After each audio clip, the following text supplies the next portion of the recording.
नमस्कार दोस्तों, मैं आज आपसे पहले भी पिछली वीडियो मैंने आपको बताया था कि हम मथुरा में मौजूद हैं। मथुरा में इस समय हम मौजूद हैं। ये आप मुझे पीछे का आप दृश्य देख रहे होंगे। ये दुर्वासा ऋषि की तपोभूमि थी। बहुत क्रोधित ऋषि थे, जिनके क्रोध से आप देख सकते हैं कि त्रेता युग में राम जब लक्ष्मण को मृत्यु दंड देने जा रहे थे, उस समय दुर्वासा ऋषि जी वहाँ पर यम के साथ एक आपातकालीन बैठक के रूप में वहाँ पर गए थे, क्योंकि यम जी ने भी दुर्वासा ऋषि की सहायता मांगी थी। ऐसा इतिहास के पन्नों में लिखा है। और दूसरी कहानी आपको कृष्ण जन्मभूमि में जब भगवान श्री कृष्ण ने जन्म लिया तो उसमें भी दुर्वासा ऋषि का महाभारत में चर्चा दिया गया है। कहते हैं कि जब दुर्वासा ऋषि एक बार पांडवों के यहाँ भोजन करने के लिए गए थे, पांडवों को दुर्योधन ने श्राप दिलाने के चक्कर से वो वन में थे और पांडवों के पास भोजन ख़त्म हो गया था। तब दुर्वासा ऋषि उस समय वहाँ पर भोजन ग्रहण करने के लिए गए थे। तब द्रौपदी ने भगवान श्री कृष्ण को पुकारा था और भगवान श्री कृष्ण वहाँ पर शायद मौजूद थे या नहीं, इतना तो मुझे नहीं मालूम, लेकिन वहाँ पर वो तत्काल पहुँच चुके थे। और वहाँ पर उस कढ़ाई के अंदर सिर्फ एक चावल का टुकड़ा पड़ा हुआ था। उस चीज़ को भगवान श्री कृष्ण ने ग्रहण किया था और साधु लोग जो भी थे उनका अपने आप पेट भर गया था। इस समय ये तपोभूमि है, आप देख सकते हैं। यहाँ पर भगवान श्री कृष्ण हैं और बगल में माता देवी रुक्मिणी जी हैं, जो भगवान श्री कृष्ण और रुक्मिणी जी के। कहते हैं दुर्वासा ऋषि ने ऐसा गूगल पे भी ऐसा दिखा रहा था, क्योंकि 12 बरस के लिए भगवान श्री कृष्ण को श्राप दिया गया था। दुर्वासा ऋषि ने बहुत क्रोधित हो गए थे। उन्होंने श्राप देने का मुख्य कारण यही था कि उन्होंने श्राप इसलिए दिया था क्योंकि एक बार व्रत चल रहा था, उसमें जो है भगवान श्री कृष्ण ने पानी पी लिया था। और उसके बाद दुर्वासा ऋषि क्रोधित हो गए तो उन्होंने बोला था कि आप पानी से पीने से पहले मेरे से एक बार पूछना भी उचित नहीं समझा था। अब तो उसके बीच में यहाँ पर श्राप भी दिए गए थे। यहाँ पर टाइल पे लिखा होता है, हालांकि हर मंदिर पे लिखा होता है कि यहाँ पर दुर्वासा ऋषि जी और ये देवी जी यहाँ पर हैं, ये हाथ जोड़कर क्या चीज़ मांग रही है ऋषि जी से, उसके बारे में यहाँ पर टाइटल में लिखा होता है। लेकिन यहाँ पर कुछ ऐसा नहीं है। मैं आपको थोड़ा सा व्यू पीछे का मैं आपको दिखाना चाहूँगा। ये वही तपोभूमि है, वही मंदिर है।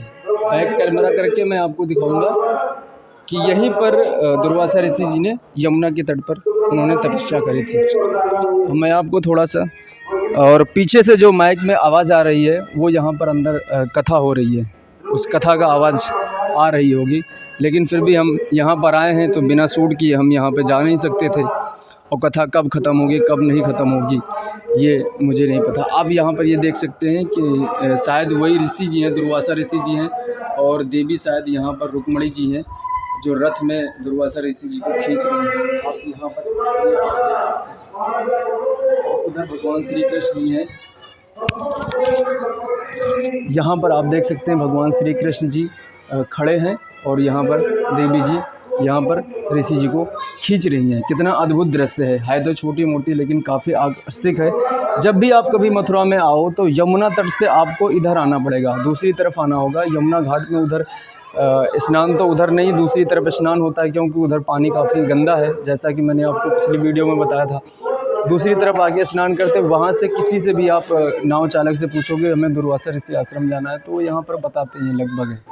यहाँ पर आप इधर का दृश्य देख सकते हैं, और यहाँ पर ये देख सकते हैं ऋषि के सामने यहाँ पर देवी दोनों लोगों ने अपना हाथ में मिठाई के लड्डू लिए हुए खड़ी हैं, और ऋषि जी पेड़ के नीचे तपस्या कर रहे हैं। क्योंकि जंगल हमेशा कभी भी कोई भी ऋषि जिन लोगों का नाम इतिहास में दर्ज है, वो लोग हमेशा नदी या यमुना के तट को ही चूज़ करते थे। क्योंकि यमुना तट और नदी जहाँ पर पानी का बहाव होता था, वहाँ पर राजा महाराजा भी किला बनाते थे, क्योंकि वहाँ पर उनको पब्लिक मतलब राजा महाराजाओं के पास इतनी तगड़ी सेना हुआ करती थी कि खाने पीने की एक बार की व्यवस्था अगर आपने कम रख लिया इकट्ठा करके तो आप 1 साल चला लोगे, लेकिन पानी के बिना 1 साल नहीं रहा जा सकता। इसलिए वो लोग हमेशा किला भी नदी के किनारे ही बनाया करते थे। आप ये देख सकते हैं पीछे का दृश्य काफ़ी सुंदर है। डिज़ाइन और कलाकार में यहाँ पर काफ़ी सुंदरता और आकर्षण का केंद्र है। मैं आपको थोड़ा सा इधर दिखाऊंगा।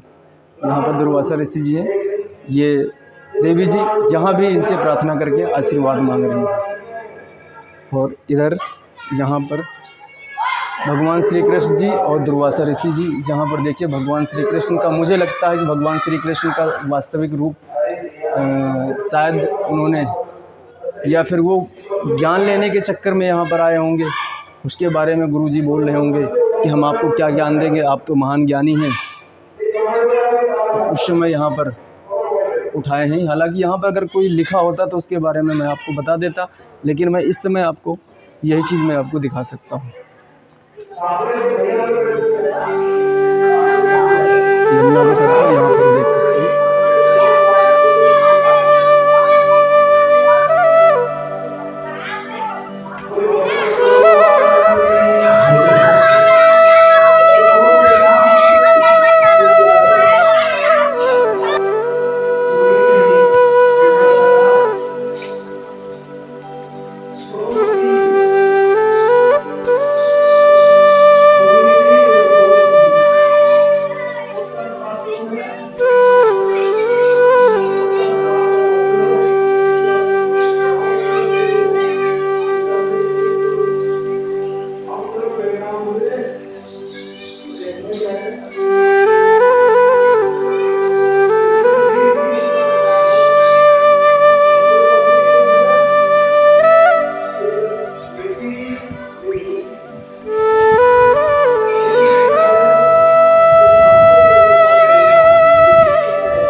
जो भी